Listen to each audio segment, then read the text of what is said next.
But you mentioned the Rhino Pills. Have you ever done a video where you maybe got one of those over-the-counter Rhino Pills analyzed and broke down what's actually in there?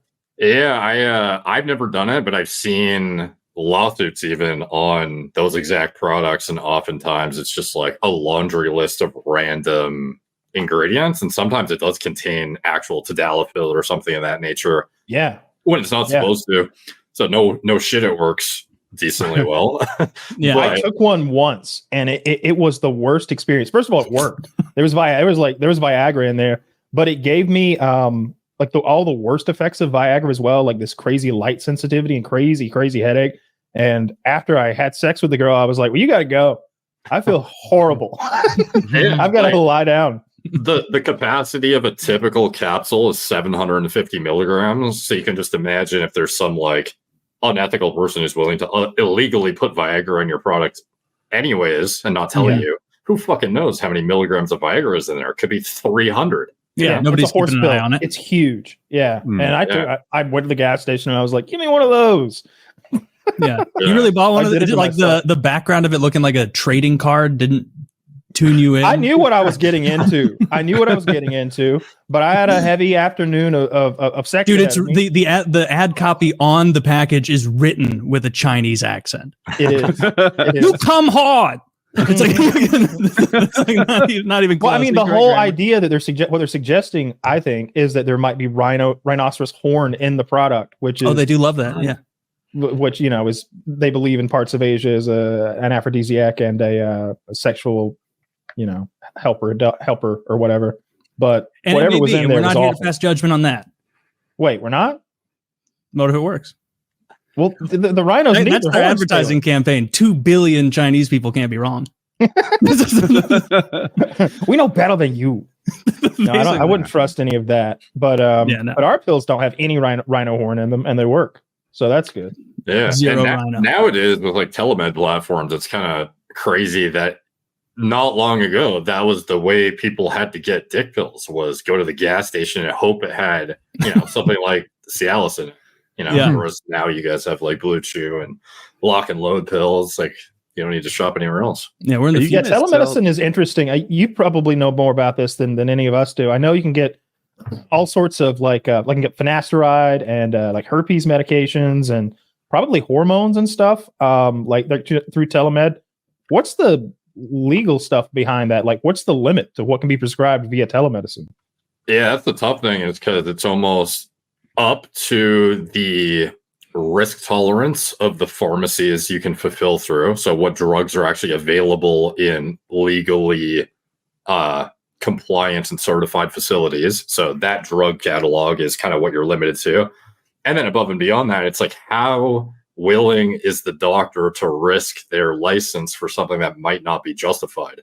So you can technically prescribe anything off label for whatever, if you have a good enough justification. Like with dutasteride, which is like the most powerful 5-alpha reductase inhibitor for hair loss, is what I use. Technically, it's not approved in the US for hair loss. Of course not. Yeah, it's like for it killed those chimps in Malaysia. What's it called again? What's the name of it? Dutasteride. Yeah, it's like finasteride on steroids, basically. Okay. Yeah. Finasteride is a steroid. Safe. Yeah.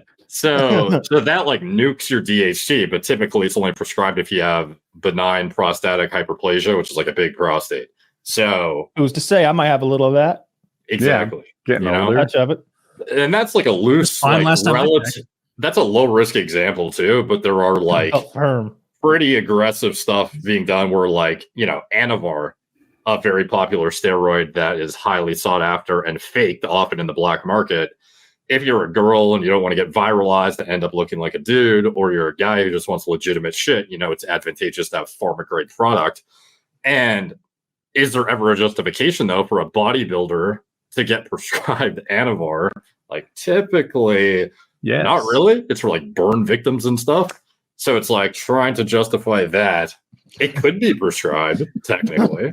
But it's maybe he got sunburnt in the tanning bed, and he needs to heal up for the show. He needs a little Anavar. Yeah, but with like ED meds and stuff, it's like really, really kind of like subjective often psychological too. What causes erectile dysfunction? Mm-hmm. Circulatory often too. But it's kind of like, do you have symptoms? Yes, no. Okay, well, we can probably justify a prescription without evaluating you in person and like looking at things. So it's pretty easy to get and pretty compliant, I would say, nowadays. Like there's not much scrutiny on it, whereas back in the day, it was a lot different.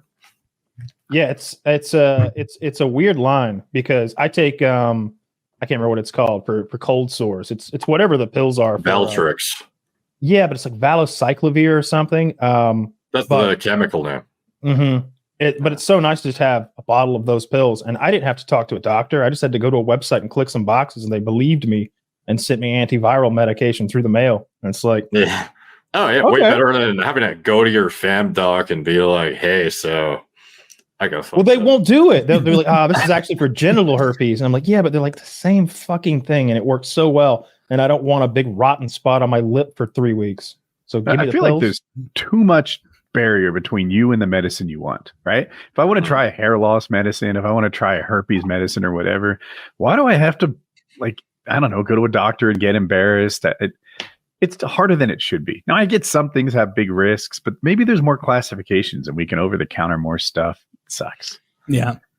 Yeah, no, I agree for sure. Like some of the stuff that's available over the counter is like arguably far more dangerous too than stuff you have to get like significant sign-offs on to justify. Like, it always feels stupid trying to go to a doctor to then try and like beg for what you hope to get and be on your best behavior so you don't fuck it up and then get kicked out of your meeting. Yeah. What is Gorilla Vine going to sell semi-glutides? Oh, we sell it through Merrick Health as well as tirzepatide and I guess retatrutide when it comes out, which is like the most advanced GLP-1 medication. So yeah, like through Merrick we do, but Gorilla, no, we just do dietary supplements, energy drinks, etc. Is GLP-1 like Ozempic? Yeah. So it's like the thing it mimics to basically suppress appetite, more or less. How does it work? No one knows exactly, but it's thought to be the suppression of like it slows gastric emptying, so it almost like keeps stuff around longer and makes you have satiety signaling to your brain as well. Like there's a few different things going on at the same time, as well as the increase of certain hormones. But in general, it's like mimicking a hormone your body would naturally produce that tells you you're satiated, but like at a mega dose that prolongs its activity for like weeks. So it's like a super, think about testosterone and going on like a cycle. It's like going on a cycle of like satiety signaling to your brain. Okay. Yeah. Like you would never be able to replicate that level of signaling naturally. Could you tell what I was like? You have to be a medieval king didn't at get the it at table all. all day. Oh, I did though. I did. Yes. I've been looking at these for weeks. So much like a Derek video, the first time I hear about this topic, I understand a third of what he told me. And then that can work its way up all the way to like 2/3 sometimes. Oh shit.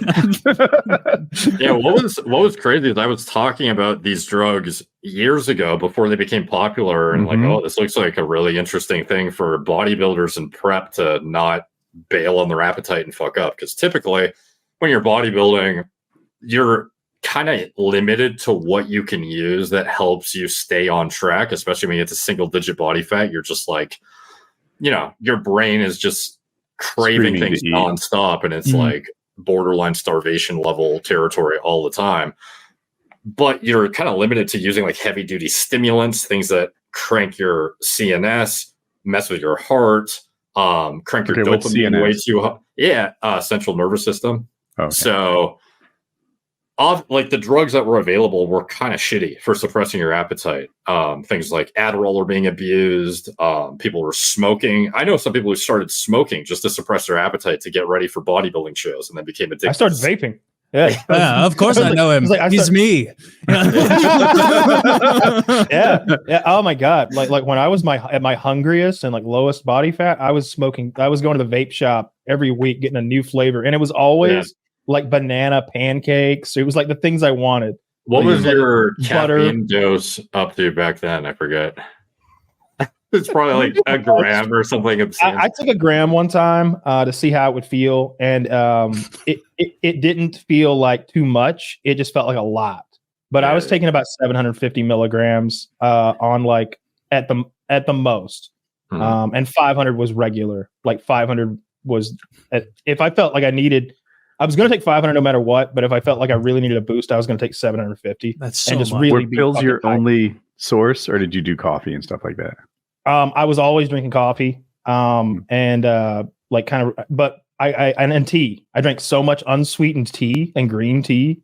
But so just lots and lots of caffeine all the fucking time. But pills, I would get those pills from Amazon, and that's like the cheapest way to get caffeine. I don't know how many milligrams they are, a couple hundred each, and you get like a couple hundred of them for $12. It's like, yeah. So typically, people are using an array of different things that are not necessarily side effect free. Not that GLP-1 medications are side effect free either, but they don't crank your brain and your heart the same way that stimulants and some of the more addictive things might. So they're pretty great in what they do, and then they started to pick up steam and popularity as kind of celebrities were said to be using them and this and that, and so now they're just like everywhere. Why is there, or has there been, this shortage of product? Is it a thing in the supply chain? Is it a difficulty of production, or is it technology? Like what's the holdback? Well, these drugs were initially developed for diabetics, so there was an amount that was produced to maintain the diabetic population with their medications. And then all of a sudden, once the Gen Pop found out you can take this stuff and lose weight, and it's better than pretty much every other drug option, like, holy shit, the demand went skyrocketing to a point where the diabetic people, some of them couldn't even get their medication because it was out of stock. So it's just like the demand has outpaced the supply. Sorry, Grandma. Yeah, you think you're better than me, Grandma? I need abs. Fashion season's coming up, Granny. Like, for sure. What do you care about swimsuit season, Grandma? People using it for vanity is probably like a giant chunk of the customers now, whereas before it was only for legitimate medical conditions, and it's created like, a demand insufficient or supply insufficiency that has not yet caught up with the demand, essentially. Yeah, I was going to ask: is Merrick able to fulfill like if someone wants some, should they go to Merrick? Like, it can and like we will evaluate on a case by case basis. We can't guarantee you're going to get prescribed, but of course, it's I would absolutely recommend going there to get overseen by a professional who will make sure you don't fuck yourself up too, because oftentimes the dosage you get, if you just go to fill in the blank telemed company who's just pumping out scripts, there's not a professional who's overseeing to make sure you don't screw yourself up and end up vomiting the next day from overdosing. So, because that's if you look at the side effect profile in general, because it works by delaying gastric emptying, it can cause a lot of GI distress for people. Like vomiting is not an uncommon outcome while you're using it. And so the half-life of the drug is so long, you might end up dealing with that for days before it's out of your system enough. Is that the biggest risk by far for the GLP-1 or whatever, just gastro stuff? In general, from what we've seen and what we know, yes, but there is some odd stuff that we've seen too. Like, for example, this is not talked about often, but a lot of people, when they take it, even though it's not a stimulant, the resting heart rate jumps up 5 to 10 beats per minute. So like, I've used it and I know, like, I track my metrics when I sleep and whatnot. My resting heart rate goes from like 50 to 60 every single time I tried any GLP-1, regardless if it's semaglutide, tirzepatide. And that's kind of sketchy because it's like the higher your heart rate in general, like the faster you're going to kill yourself. So only got so many beats in there. Yeah, exactly. So, that no one really knows for sure what is the reason why, but typically the outcome of somebody losing a shit ton of weight outweighs whatever downside of that heart rate increase. But we're talking about using it for vanity purposes, for losing 6 pounds. That's where it's kind of questionable. We don't really know. But for an obese person, it's like, if their net heart rate is going to go down a lot because it's already pumping so ridiculously. Any number of like extreme solutions for the obese, honestly. That's the crazy thing, though, is it is so significantly potent at doing whatever this thing is. There are people that still, on average, have a heart rate increase even when they lose 30 to 40 pounds. Interesting. And then when they come off, if then when they come off the drugs, do they kind of go to their new normal, or do they just their heart rate goes down, but then most of them gain the weight back because they can't control their appetite. A real monkey's paw situation here. Exactly. We've uncovered. What? Why is this live longer or live better? Clearly. No, because they lose. He's saying they lose 40 pounds, and like where on the graph their heart rate should be, their heart rate is up. Yeah. Oh, I understood what he said. I'm okay with the trade-off. I am too. To be clear, though, this doesn't happen to everyone, and I don't want to make it seem like you're absolutely going to have this giant jump, but it's just worth noting and looking at if you're going to take this stuff or are on it. Because like when I look at my, I have a 8 Sleep. It's like a mattress that tracks your sleep metrics and stuff. It's like I have a chart that shows my last year resting heart rate, and then when anytime I start a GLP-1, it's just like clear jump every single time.